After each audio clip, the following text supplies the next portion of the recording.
Bienvenue sur mon podcast Au cœur des possibles. Je m'appelle Anaïs et ma vie a changé quand j'ai décidé de changer de regard sur elle et de vivre depuis l'espace du cœur. Après des années d'exploration intérieure et de voyage, je suis devenue coach et créatrice d'espaces de métamorphose. Je suis convaincue que nous grandissons beaucoup plus vite grâce au soutien du groupe. Je crois profondément en la force de la communauté sur un chemin d'éveil de conscience et d'ouverture du cœur.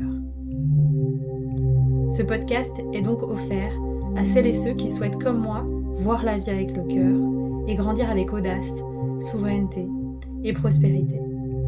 Je te propose de vivre ensemble un changement de paradigme, un changement de regard sur toi-même, un changement de regard sur la vie et un changement de regard sur la période d'ascension planétaire que nous vivons. Je te partage ici les clés qui m'inspirent pour qu'on chemine ensemble au service de l'amour et de l'émergence du paradis sur Terre. Si tu rêves toi aussi d'un monde plus beau et plus en paix, alors tu es au bon endroit, au bon moment.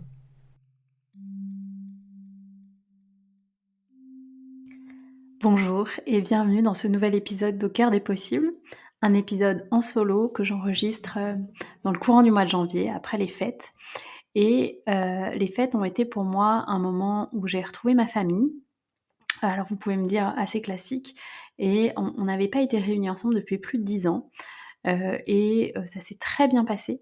Et donc ça m'a montré à quel point j'avais pu faire du chemin ces 10 dernières années, pendant ce cycle des 10 années passées.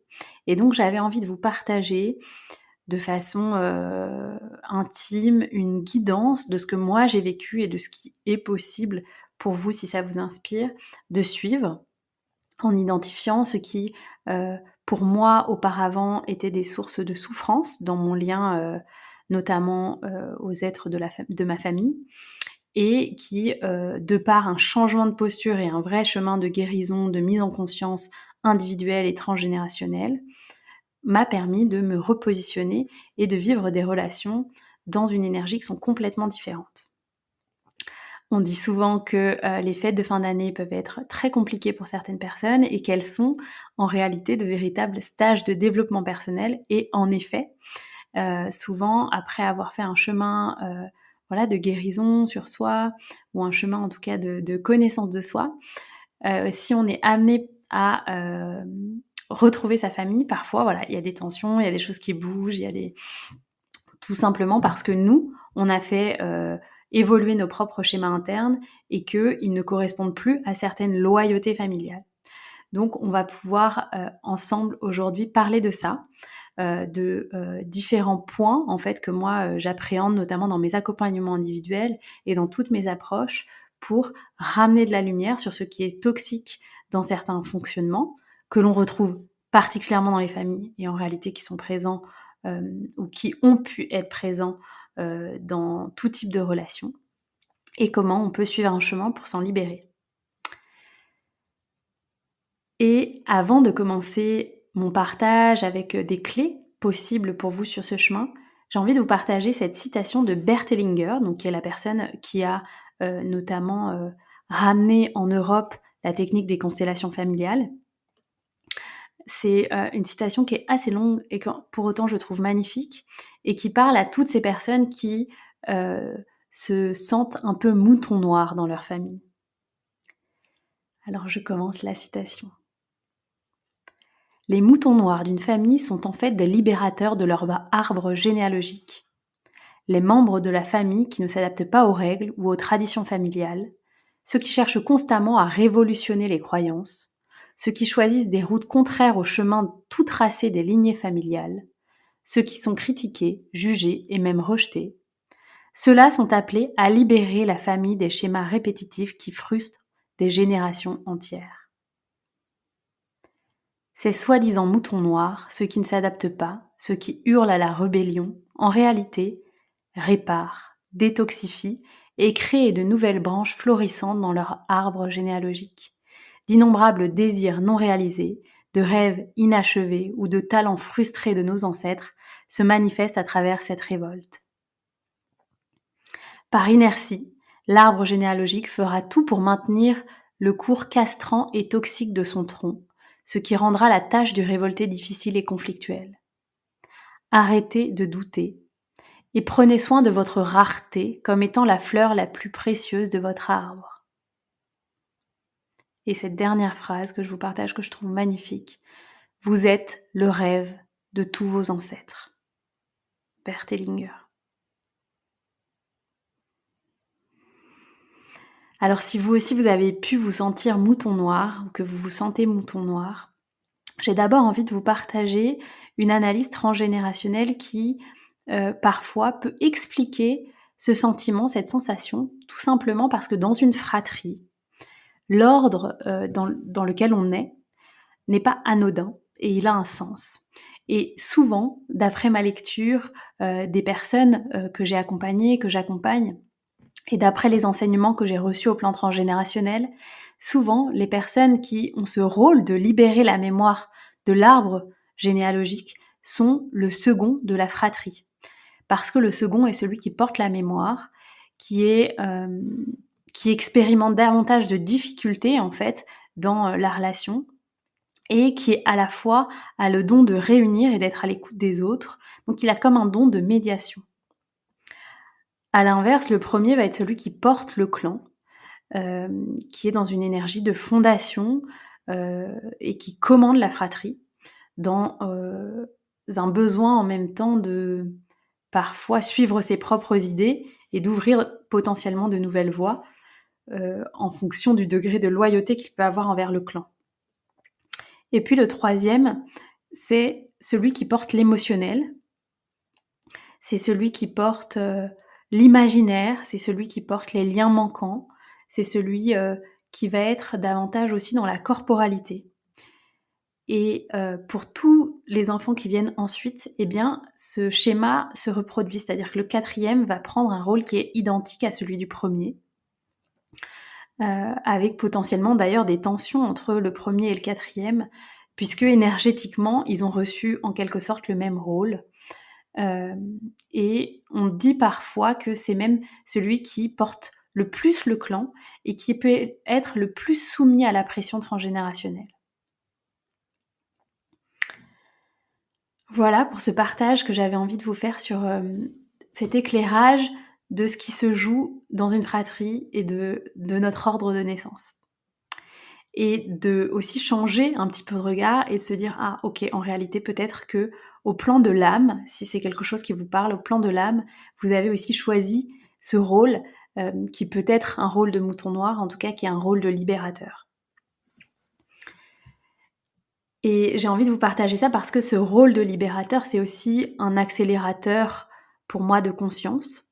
Il est donné à des personnes qui ont beaucoup de courage, qui ont cette capacité de voir ce que les autres n'osent pas voir, de vouloir changer les lignes de fonctionnement d'un clan.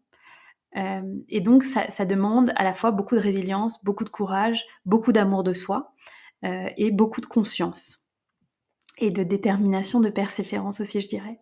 Et donc je trouve que c'est un choix que l'on fait qui est complètement au service d'un chemin de libération de son propre karma et du karma familial. Au plan individuel, c'est un choix vraiment d'éveil pour moi. C'est aussi un choix qui souvent permet de vivre aussi cet éveil et ce phénomène de libération dans ses propres relations personnelles que l'on va vivre ensuite avec le reste de tout ce qui peut être une sphère relationnelle. Donc ça peut être des amis, des collègues, des rencontres, en amour, etc. Et personnellement, je vois que ce chemin et ce choix d'un chemin de libération du karma familial au plan individuel a bien sûr grandement influencé mes relations pour me permettre d'aller vers des relations d'amour davantage conscientes et des relations d'amour sacrées.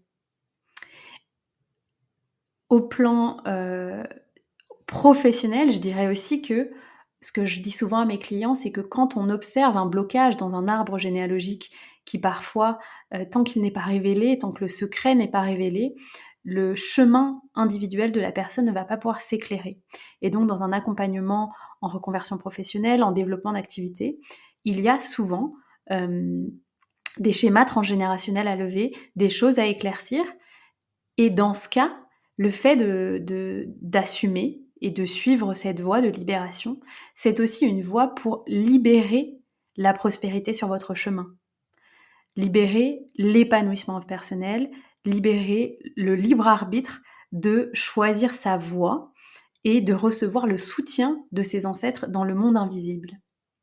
Parce que on dit souvent qu'un arbre généalogique peut être un poids, peut être voilà quelque chose dont il faut se libérer. En réalité, je crois qu'il n'y a rien dont il faut faire quelque chose.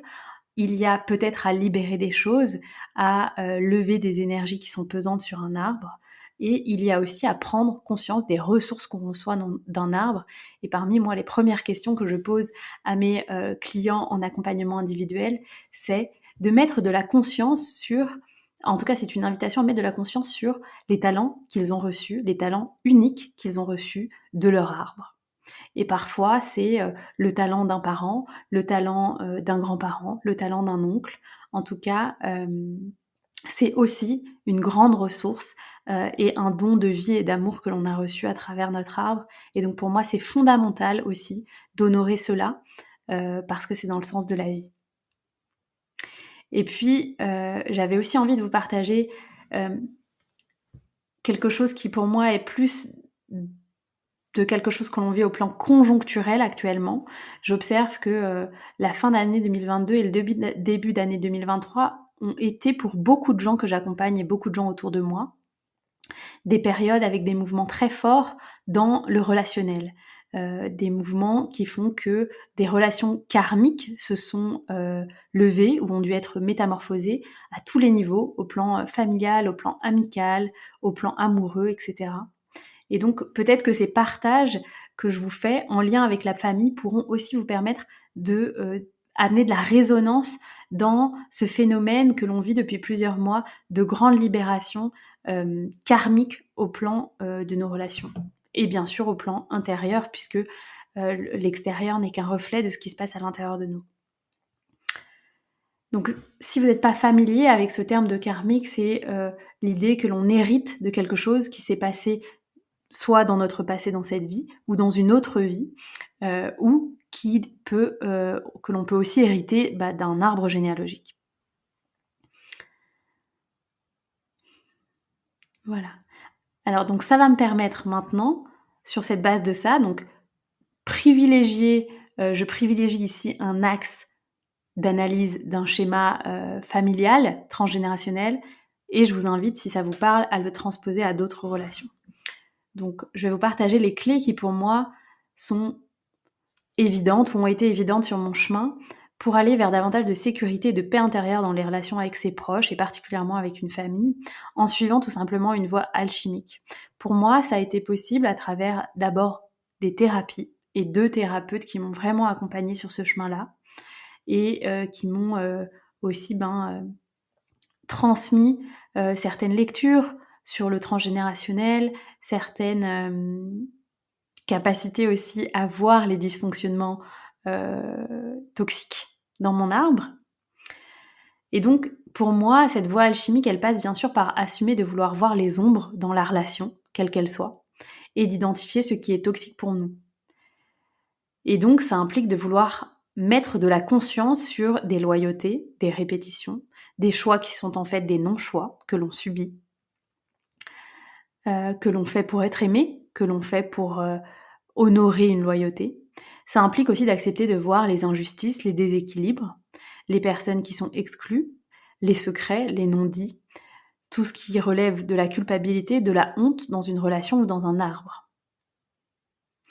Pourquoi ? Parce que les secrets, les non-dits, la culpabilité, la honte, les déséquilibres, les injustices, ce sont des énergies très basses qui affectent toute une vie, qui affectent votre chemin, qui affectent celui de votre descendance, qui affectent votre lignée, qui affectent ce que vous créez dans le monde, ce que vous partagez au monde, etc. Donc c'est fondamental pour moi de s'en libérer et c'est notamment pour ça, je pense, que on est amené à se libérer de cela intensément depuis ces dernières années et que on parle de plus en plus voilà, de dynamique relationnelle, on parle de plus en plus du transgénérationnel parce que ça fait partie du chemin d'éveil que l'humanité vit actuellement. Pour moi, comme je vous disais, cette prise de recul, elle a d'abord été de par ma propre analyse, en échangeant avec certaines personnes qui sont peut-être un peu plus lointaines que de mon cercle familial proche. Et puis ça a été bien sûr en me faisant accompagner par des thérapeutes parce que souvent, on n'a pas le recul nécessaire à voir dans nos angles morts, particulièrement pour ce qui s'agit du transgénérationnel et du familial. Parce qu'on ne peut pas voir, parce que ça a constitué tellement de choses qui étaient évidentes pour nous et acquis dans les premières années de vie, qu'on n'a pas de recul. Et parfois, on prend du recul quand on entre dans la vie de quelqu'un d'autre au plan amoureux et on constate à quel point il y a des schémas de fonctionnement particulièrement, radicalement différents. Et on se rend compte que, ah oui, pour nous, c'était très différent. C'est pas comme ça que ça s'est passé ou c'est pas comme ça que ça se passerait. Et c'est là où on voit à quel point on a engrammé, en fait, des mécanismes qui, en fait, n'étaient pas des choix pour nous, que l'on a fait par automatisme. Ce qui est important aussi d'après moi de mettre en avant, c'est bien sûr les jeux de pouvoir, et notamment ce qui relève du triangle de Karpman, donc du triangle bourreau, victime, sauveur. Et c'est une dynamique qui se joue particulièrement dans les relations familiales et que l'on retrouve bien sûr dans tout type de relations. Et j'invite souvent mes clients dans les accompagnements à prendre un temps d'analyse de leur constellation relationnelle pour mettre en conscience quel type de relation se joue avec quelle personne. Parce que ce triangle bourreau-victime-sauveur, il est complexe d'en sortir, il implique de prendre une décision en conscience, il implique d'amener beaucoup d'amour de soi, d'amour pour l'autre et de pardon pour pouvoir sortir de ce schéma. À défaut, c'est vraiment quelque chose qui est source de souffrance.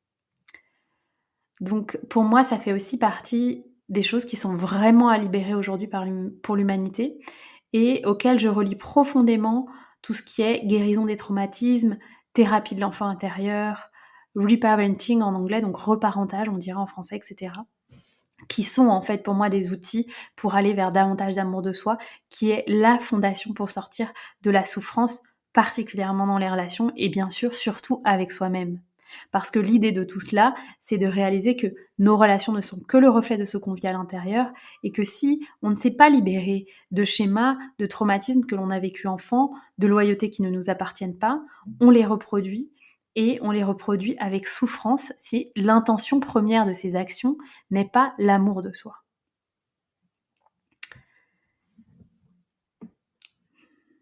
Voilà.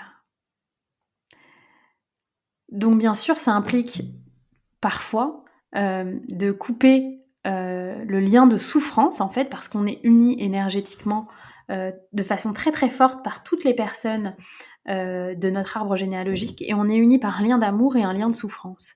Et donc, souvent, quand j'observe qu'il y a un lien de souffrance très fort entre deux personnes d'un arbre généalogique, je me pose déjà la question de est-ce que ces personnes sont dans un lien qui pourrait être un lien d'intrication, c'est-à-dire que les deux personnes sont tellement en fusion qu'elles se confondent parfois. Et dans ces cas-là, il y a un mécanisme, un outil à utiliser pour désintriquer ces personnes. C'est une technique qu'on peut aussi utiliser en constellation familiale. Et puis, il y a l'invitation à couper le lien de souffrance pour garder uniquement le lien d'amour.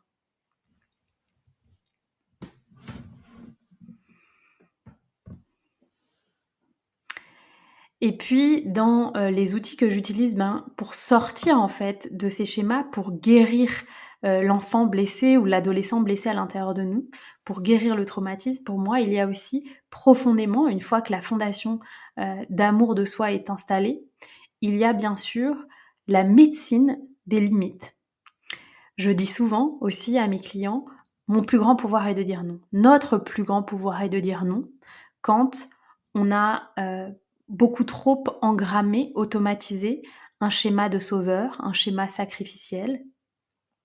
Il devient de notre responsabilité de dire non quand les choses ne sont pas alignées pour nous, parce que sinon, ressentez l'énergie d'un oui qui n'est pas un oui. Un oui qui n'est pas un oui est un oui qui est empoisonné. Ça n'est pas de l'amour. c'est du sacrifice, c'est de la loyauté. Et souvent, je constate qu'aujourd'hui, comme les énergies vont très vite, si on répond un oui par sacrifice, souvent la relation dans les courts moments qui suivent va être affectée. Parce que la personne ressent que ça ne vient pas du cœur, ce oui, que ça vient du mental, que ça vient de schémas de culpabilité, ça vient de schémas de loyauté, ça vient d'une énergie basse. Et donc, ça envoie un message à la personne qui n'est pas un message d'amour. Et ça envoie bien sûr un message à soi-même qui n'est pas non plus un message d'amour. Donc, vous l'aurez compris, pour moi, tout cela, c'est d'abord ramener l'amour en soi, se guérir de ses traumatismes à travers différentes techniques de guérison des traumatismes. Et puis ensuite, au niveau du chakra de la gorge, une fois qu'on a installé cet amour de soi dans les 4 premiers chakras, eh bien exprimer nos limites. Et pour moi, c'est fondamental et ça fait aussi partie des choses pour lesquelles je sens que le collectif a beaucoup à évoluer et le fait déjà beaucoup depuis ces dernières années, c'est que chacun assume de poser ses limites et de dire ce qui est juste pour soi et ce qui n'est pas juste pour soi. Voilà. Dans les outils, bien sûr, que j'utilise pour cela, quand on est spécifiquement sur une analyse transgénérationnelle, j'utilise bien sûr l'outil du génosociogramme, qui est donc une base d'arbre généalogique avec des informations très détaillées.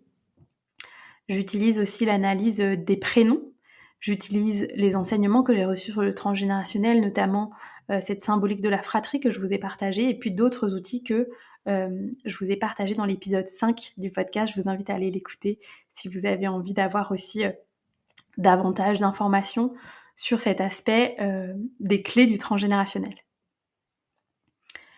Et puis pour moi, la troisième phase, une fois qu'on a mis de la conscience et qu'on a utilisé des outils pour ramener de l'amour en soi, la troisième phase, c'est d'assumer de se détacher, d'assumer de devenir souverain et adulte, d'assumer de déconstruire le schéma de la famille qui est pour moi aussi quelque chose qui ne nous appartient pas. Alors c'est vraiment un partage ici personnel, peut-être que ça ne résonnera pas pour vous. Je ne dis pas que la famille n'est pas une source d'épanouissement, je dis juste que pour beaucoup d'entre nous, on a encore une image sacrificielle, presque une image d'Épinal qu'on a héritée du siècle précédent, de la famille, de l'obligation du bon père de famille, de la place de la femme dans la famille, etc. Et donc j'invite chacun à reconstruire ce modèle. Un modèle libéré où chaque être est respecté pour qui il est, quel que soit son âge, avec justesse, avec bienveillance, avec compassion.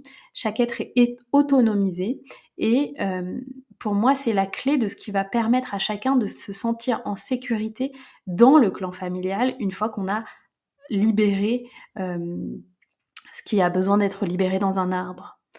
Et donc pour moi, vraiment, assumer parfois de se détacher de sa famille pendant un temps, c'est nécessaire pour se repositionner, nourrir ce chemin d'amour de soi dont je vous ai parlé, et ensuite revenir avec une nouvelle posture, en capacité de poser ses limites, ancrée dans le moment présent, et avec une nouvelle définition de la famille que l'on a pu construire pour soi-même et qui fait sens pour soi. Et parfois, eh bien, certaines personnes, pour eux, une famille, ça va être un lien avec des animaux, ça va être un lien avec simplement un amoureux, et d'autres personnes, ce sera quelque chose qui pourra ressembler à une définition plus classique de la famille et qui en réalité n'en est rien puisque ce sera fondé sur des bases de fonctionnement, des règles de cohabitation ensemble qui sont résolument au service de l'amour et de l'individualité de chacun.